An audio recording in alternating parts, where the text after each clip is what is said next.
여러분, 이 본문 창세기 45장의 말씀을 보면 참 애틋한 광경이 눈에 들어옵니다. 야곱의 12아들 가운데 11번째 아들 요셉이 결국 형들의 시기와 질투, 미움을 받아서 먼 이국 땅 애굽으로 팔림을 받는 이런 고통이 있었지만, 애굽에 간 이 요셉이 정말 하나님을 신실히 믿고 하나님을 바라보고 삶으로 말미암아 하나님께서 은혜 주셔서 그 이국 땅에서 왕의 다음 가는 자리, 재상의 위치까지, 국무총리의 자리까지 올라가는 이런 영광을 얻게 됩니다. 그런데 바로 그쯤에 고향에 있는 가나안 땅에 그의 아버지 야곱과 나머지 형제들이 바로 이 가뭄의 고통을 받게 되는 것을 알 수가 있습니다. 이제 견디다 못해 가나안 땅에 있던 그의 가족들이 식량을 구하기 위해서 애굽에 내려오다가 그만 애굽의 국무총리로 있는 형제 요셉을 극적으로 만나는 장면이 나옵니다. 이때 극적으로 만난 요셉이 그 형제들을 먼저 알아보면서 가장 먼저 입을 연 것이 아버지 야곱에 대한 안부였어요. 이렇게 요셉은 이국 땅이 멀리 떨어져 억울하게 고독 속에 살아가던 그의 모습을 바라보면서 정말 한 맺힌 형들 앞에서 그래도 아버지의 안부를 묻고 두려워하는 그들을 안돈시키는 이러한 성숙한 믿음의 모습을 우리에게 보입니다. 여러분, 이 창세기 45장 그 요셉이 형들과 만나는 그 사건 이전에 창세기 44장을 보면, 이 앞장 44장 18절로 34절 보면 여기에는 야곱의 12아들 가운데 네 번째 아들인 그 유다와 그 동생 요셉이 대화하는 장면이 나오는데, 여기서도 계속해서 아버지란 단어를 14번이나 사용하는 것을 볼 수가 있어요. 무엇을 얘기하죠? 요셉의 마음속에는 끊임없이 아버지 야곱에 대한 연민과 그 사랑이 들끓러 오르고 있다는 거예요. 우리 한글 성경에는 17번이 나오지만 사실은 히브리 원어에 보면 아버지를 뜻하는 단어가 아부라는 단어인데, 그 아부라는 단어가 14회 나오고 있어요. 이처럼 이 요셉은 정말 자기 아버지를 극진히 사랑했던 그 효심을 우리가 알 수 있는 대목이고, 또 이 말씀을 통해서 우리는 부모 공경의 중요성을 깨달아 볼 수 있는 내용이라고 할 수 있어요. 저는 오늘 이 말씀을 가지고 크게 몇 가지 대지를 잡아서 한번 함께 생각을 하려고 합니다. 그 중에 첫 번째가 부모에 대한 효심은 인간이 지닌 최고의 아름다움이라는 점이에요. 부모에 대한 효심은 우리 인간이 가질 수 있는 최고의 아름다움이라는 거예요. 여러분, 이 말씀에 동의하십니까? 이렇게 성경은 일관되게 부모 공경에 대한 권면의 말씀을 하고 계세요. 구약의 대표적으로 레위기 19장 3절에 보니까 너희 각 사람은 부모를 경외하며, 하나님은 고대 이스라엘 민족들에게 반드시 자기를 낳아주신 부모를 기억하고 부모에게 경외하라고 강조하셨어요. 신약에 보니까 에베소서 6장 2절로 3절 말씀 보니까 바울은 내 아버지와 어머니를 공경하라, 이것이 약속 있는 첫 계명이니 이는 내가 잘 되고 땅에서 장수하리라 라는 놀라운 축복의 말씀을 줬어요. 구약과 신약 모두가 부모 공경이야말로 자녀된 도리요 축복의 지름길이라는 것을 변함없이 강조해 줍니다. 여러분, 왜 우리가 부모를 사랑하고 부모를 공경하는 것이 우리의 축복의 지름길입니까? 왜 하나님이 그런 자들에게 엄청난 복을 주신다고 약속한 이유가 뭘까요? 거긴 이유가 있어요. 왜냐하면 이 땅에 우리의 부모들은 하늘에 계신 하나님의 대리자이기 때문에 그래요. 부모는 하나님의 대리자이다. 여러분 한번 따라합시다. 부모님은 하나님의 대리자이시다. 이것이 성경이 가르치는 초지일관한 정신이에요. 첫 번째가, 여러분, 부모는 자녀들에게 생명을 주신 분들인 줄로 믿습니다. 부모가 계시기에 오늘 우리가 존재하는 거예요. 부모님이 함께 하셨기 때문에 나의 생명이 허락된 거예요. 이 부모님들이 우리 자녀를 낳을 때 바로 하나님을 대리하여 어떻게 보면 창조 사역에 동참하신 분들이에요. 그러니까 우리 부모는 하나님의 대리자를 할 수 있어요. 또 한 가지는 우리의 부모는 자신이 먹지 못하고 입지 못하면서도 뜨거운 사랑으로 자녀들을 길러주셨어요. 눈이 오나 비가 오나 오히려 부모님들은 입지도 못하고 먹지도 못하고 배우지도 못했지만 자녀들에게 입혀주고 먹여주고 배워주기 위해서 논밭을 다 팔고 가산을 다 자녀들에게 투자하면서도 그래도 자녀 잘 되기를 오직 염원하며 한평생을 바치고 살아갑니다. 어떻게 보면 하나님이 하나님의 자녀들을 택하시고 그들을 마치 눈동자처럼 살펴주시면서 양육하시는 그 모습을 우리가 바라볼 수가 있어요. 우리 부모들은 어떻게 보면 하나님을 대신해서 하나님의 양육 사역에 동참하신 분들이에요. 또 한 가지는 자녀들이 잘못하면 우리 부모들은 사랑의 책찍을 들게 됩니다. 미워서 드는 게 아니라, 미워서 때리는 게 아니라 이들이 바른 길로 가기를 원해서 눈물을 머금고 그들에게 책찍을, 그들에게 회초리를 드는 거예요. 이거는 징계의 책찍이면서도 사랑의 책찍인 거예요. 마치 하나님이 선민 이스라엘 민족들에게 하나님을 바르게 믿지 않고 곁길로 나가고 하나님을 바로 섬기지 못할 때마다 하나님은 징치의 매를 그들에게 들었어요. 우리 부모님들이 자녀들이 잘못되면 징계의 매칙을 들어 올바른 길로 가게 하는 것처럼 어떻게 보면 우리 부모들이 하나님의 대리자로서 심판의 사역, 심판 사역도 동참하고 있다는 걸 볼 수가 있어요. 하나님의 창조 사역, 하나님의 양육 사역, 하나님의 심판 사역의 대리자로서 하나님이 이 땅에 바로 우리의 부모님들을 허락해 주셨다는 거예요. 사랑하는 성도 여러분, 오늘 이 시간 이 말씀을 통해서 하나 꼭 기억할 게 있어요. 인륜의 기본인 부모 공경과 부모 사랑을 통해서 하나님과의 무엇을 원하시는가? 바로 보이지 않는 하나님을 사랑하고 보이지 않는 하나님을 경외할 수 있는 이러한 믿음의 경지까지를 하나님께서 연결해 놨다는 거예요. 자, 두 번째 생각할 수 있는 것은 부모 공경은 우리 인생의 첫걸음이라는 겁니다. 우리 모든 인생의 첫걸음은 바로 우리를 낳아주시고 길러주신 어머니와 아버지를 사랑하는 것부터 시작된다는 거예요. 여기 공경이란 단어가요, 이 공경이 우리 한자로 보면 공손할 공조에 공경할 경자, 그래서 공경, 이 뜻이 뭐냐면 삶과 예의를 갖춰 높이는 것, 이런 뜻이에요.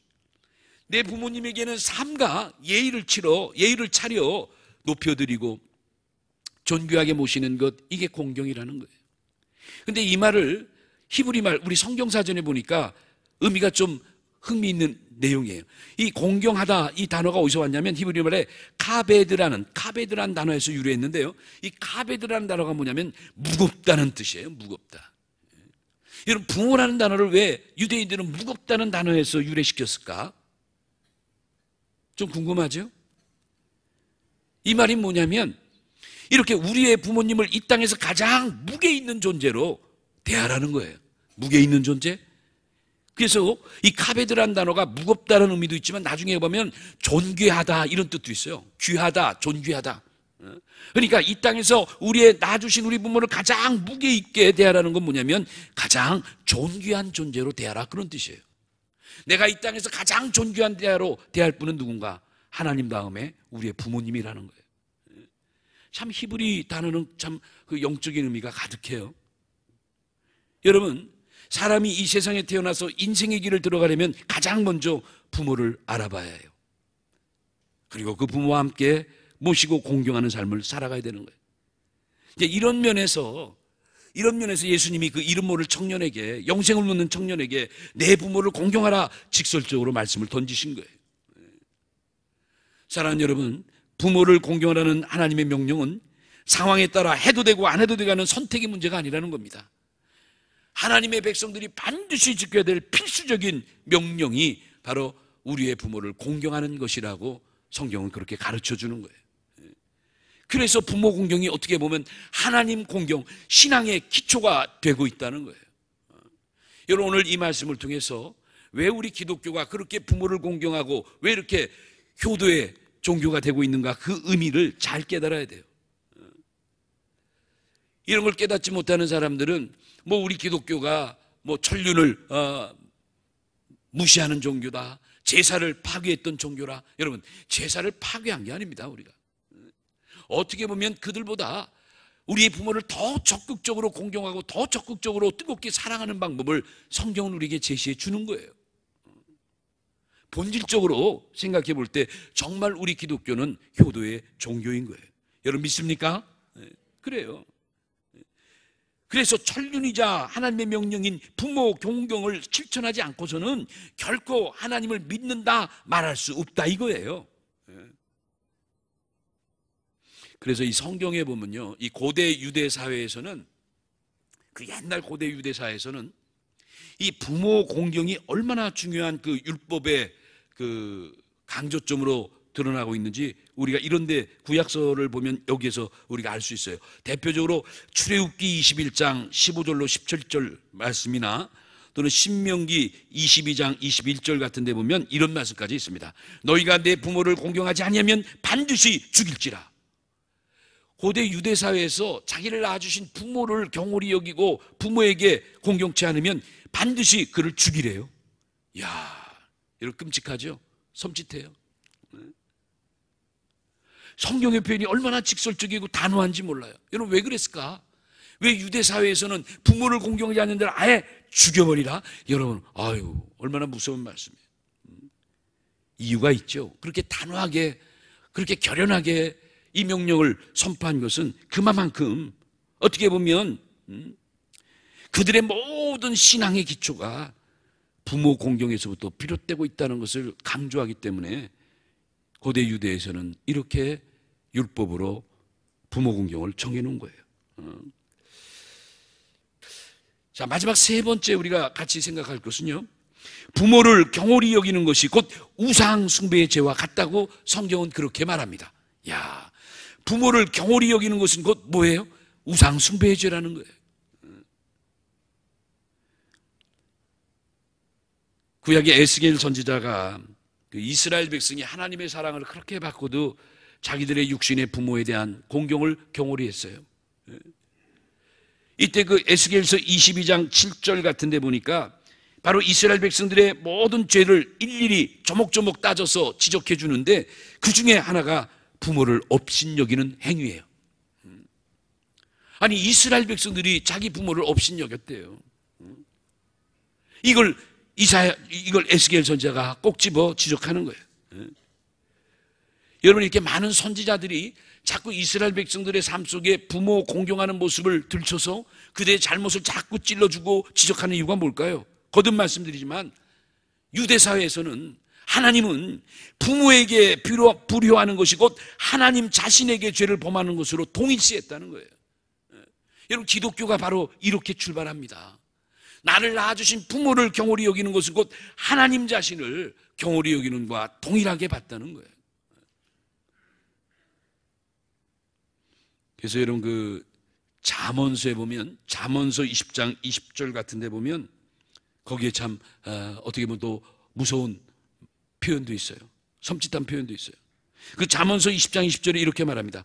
자기의 아비나 어미를 저주하는 자는 그의 등불이 흑암 중에 꺼짐을 당하리라.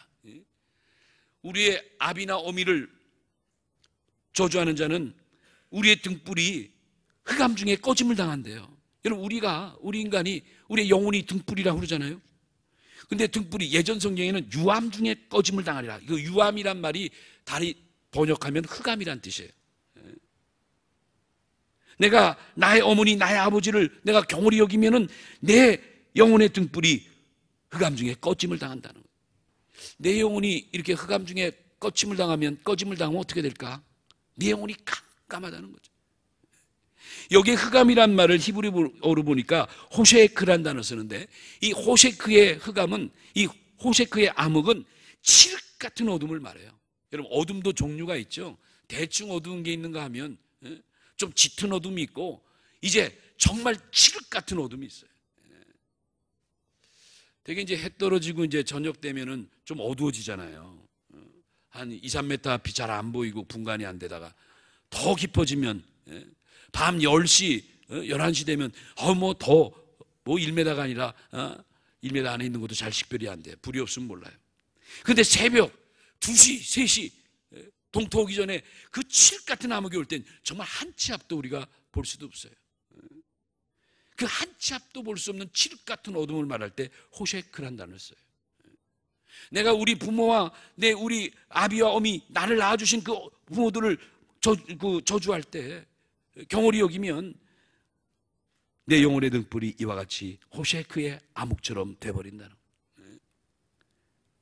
그래서 하나님은 사람으로서의 당연한 의무 가운데 하나 가장 중요하게 여기는 것이 부모 공경, 부모 경외 사상이에요. 그래서 레위기 19장 3절 보면 여러분 이 구절 꼭 좀 기억하세요. 레위기 19장 3절에 하나님이 이스라엘 백성들에게 10계명을 10개의 계명을 축약해가지고 딱 한마디로 이런 말씀합니다. 너희는 부모를 경외하고 나의 안식일을 지키라. 이게 한 문장이에요. 한 문장. 왜 제가 이 문장을 그 성경 구절을 강조하냐면은 여러분 10계명이 얼마나 많아요. 레위기 20장 1절로부터 쫙 레위기 20장 전체가 모세가 받은 10계명의 내용이에요. 그런데 레위기 19장 3절에는 단 한 줄로 그 10계명을 대표하는 두 구절, 바로 부모를 경외하고 나의 안식일을 지키라는 말씀으로 대변해요. 자, 여기서 우리가 하나 생각해요. 여기서 이제 10계명의 이야기를 조금 할게요. 여러분 10계명 10가지 계명이 내용을 가만히 보면 나눠지죠. 정확히 나눠져요. 제1계명부터 4계명까지는 누구에 대한 계명이에요? 하나님에 대한 계명. 하나님과 우리 인간이 지켜야 될 계명. 이걸 신학적으로 대신 계명 이렇게 말해요. 1계명부터 4계명을 하나님에 대한 계명, 그래 대신 계명이라고 해요. 5계명부터 10계명은 무슨 계명이죠? 내용을 보면 전부 인간과 인간 사이에, 자식과 부모, 이웃과의 관계, 이런 인간과 인간 사이의 관계, 대인 계명이라고 그래서 이걸 그렇죠? 인간에 대한 계명으로 보는 거예요. 이렇게 10계명은 대신 계명과 대인 계명으로 구성되어 있어요. 그런데 이 대인 계명 가운데 가장 핵심적인 계명이 바로 부모 공경이라는 거예요. 제5계명이라는 거예요. 그러니까 이게 무슨 말이냐면요, 결국은 부모 공경과 하나님을 섬기는 안식일 준수와 동등되게 강조되고 있다는 점, 이게 중요합니다. 부모 공경과 하나님을 섬기는 안식일 준수와 동등하게 강조하고 있다는 점이 바로 이 10계명에서 볼 수 있는 아주 독특한 특징이에요. 물론 우리가 부모님이 우리 하나님의 자리에 갈 수는 없지만 그만큼 제가 서두에 부모는 하나님의 대리자라는 표현도 했지만 그와 같다는 거죠. 그래서 부모 공경의 말씀을 저버리고 불효하는 것은 곧 하나님의 말씀을 어기는 우상 숭배의 죄와 같다고 성경은 보는 거예요. 그러니까 여러분 구약의 내용이나 고대 유대사에는 그렇게 부모 공경에 대한 적극적인 강조점이 결국은 이렇게 부모 공경의 사상이 곧 하나님을 공경하는 사상, 하나님을 경외하는 사상과 연결되고 있다는 점을 우리가 깨달아 볼 수가 있는 거예요. 사랑하는 여러분, 이제 제가 말씀을 마치려고 그래요. 결론의 말씀을. 오늘 창세기 45장에 보니까 야곱의 11번째 아들 요셉이 애굽 땅에서 마침내 국무총리가 됐어요. 이 요셉은 어린 나이에 형들의 미움을 받아가지고 애굽에 팔려나가는 신세가 됐지만 세상에 고향 산천을 떠나서 이국 땅 애굽에 가서 홀몸으로 살아가는 그가 얼마나 힘들었겠어요. 피부도 다르고 모든 문화도 다르고 아예 그냥 시커먼 사람들이 살고 있는 아프리카 이런 흑인촌에 떨어져 버렸으니 거기에 인신매매를 당했으니 이 요셉이 뭐 부모의 도우심이 있어요, 친지의 도우심이 있어요, 아무것도 없어요. 말도 몰라요. 그 문화도 몰라요. 거기에서 그가 죽듯 살 듯 죽듯 살듯 살아가면서 하나님의 은혜 가운데 살아가되 오로지 인간의 생사하복의 하복의 주관 대신 살아계신 하나님을 바라보고 자기를 낳아주고 축복해 준 아버지 야곱만을 기억하면서 그는 그 인생의 고난을 이겨나갑니다. 아무리 힘들고 어려움이 와도 그는 끝까지 하나님 살아계심과 아버지 야곱의 사랑을 기억하면서 그 고독함을, 그 어려움을 극복해 나가서 마침내 그 나라의 국무총리가 되는 축복을 얻어요. 이런데 국무총리로 있을 때 가나안 땅에 있던 형들이, 자기를 팔아넘겼던 원수 같은 형들이 양식을 구하러 자기한테 온 거예요. 그게 얼마나 극적인 만남입니까? 그런데 여러분 창세기 45장 보세요. 요셉이 그 형들을 만났을 때 가장 먼저 입을 열어 묻는 게 누구죠? 아버지 야곱에 대한 안부를 묻습니다.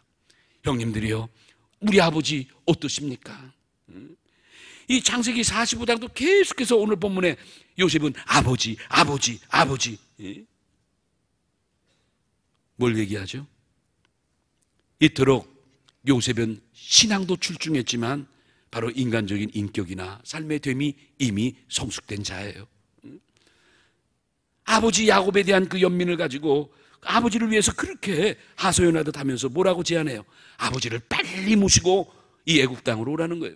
가나안 땅에 먹을 것이 없고 먹을 물이 없는데 거기 아버지 두지 말고 빠르빨리 아버지를 나의 곁으로 오게 하라는 거예요. 그러면서 뭐라고 그랬어요? 네. 아버지 오시게 하면, 여기 오게 하면 조금도 부족함이 없도록 내가 아버지를 받들고 우리 형제들을 위해서 양과 소와 모든 소유를 제공한다고 그런 뜨거운 약조를 하면서 아버지 모시기를 간청하는 요셉의 그 뜨거운 마음을 우리가 볼 수가 있어요. 사랑하는 여러분, 제가 오늘 강조하고 싶은 것은 이러한 효자스러운 요셉의 모습을 우리가 거울 삼자, 그런 뜻이에요. 할렐루야. 예.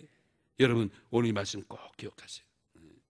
오늘 우리가 다시 한번 오늘까지 나의 삶에 불효한 모습이 있으면 우리가 기도로 뉘우치면서 하나님 공경과 하나님을 경외하는 이 사상이 성경에서는 이렇게 같은 의미로 강조되고 있다는 것은 우리에게 무엇을 의미하는 것을 이거 한 가지만 해도 우리 깨달아야 돼요. 매년은 어버이 주일에 오늘은 이거 한 가지 깨달아요. 아, 성경은 그래서 정말 우리 기독교가 효도의 종교구나. 예수님은 그래서 끝까지 제자들에게 마치 영생을 얻는 방법 중에 하나의 중요한 덕목이 부모 공경이라는 것을 제시한 이유가 여기 있구나라는 것을 깨닫는 이 시간이 됐으면 참 좋겠어요. 사랑하는 여러분, 5월은 가정의 달이고 또 어린이날, 또 어버이날, 정말 우리 스승의 날, 정말 사랑의 달이 이 바로 5월이에요. 오늘은 특별히 이 사랑의 달을 맞이해서 저는 아버지 사랑, 우리 부모 사랑의 말씀을 창세기 45장 요셉의 효심의 모습을 통해서 살펴보고자 했던 거예요. 오늘 이 말씀을 가지고 여러분 한 주간 살아갈 때 다시 한번 우리를 낳아주신 우리의 부모를 다시 한번 감사히 여기고 공경하고, 혹시 먼저 우리 주님 곁에 간 이 땅에 우리 부모님이 없는 분들도 우리가 다시 한번 살아생전에 나를 위해서 사랑을 베푸셨던 부모님의 사랑을 기억하면서 이제 하나님을 더욱더 공경하는 이런 신실한 우리 믿음의 성도들이 돼야 될 줄로 믿습니다.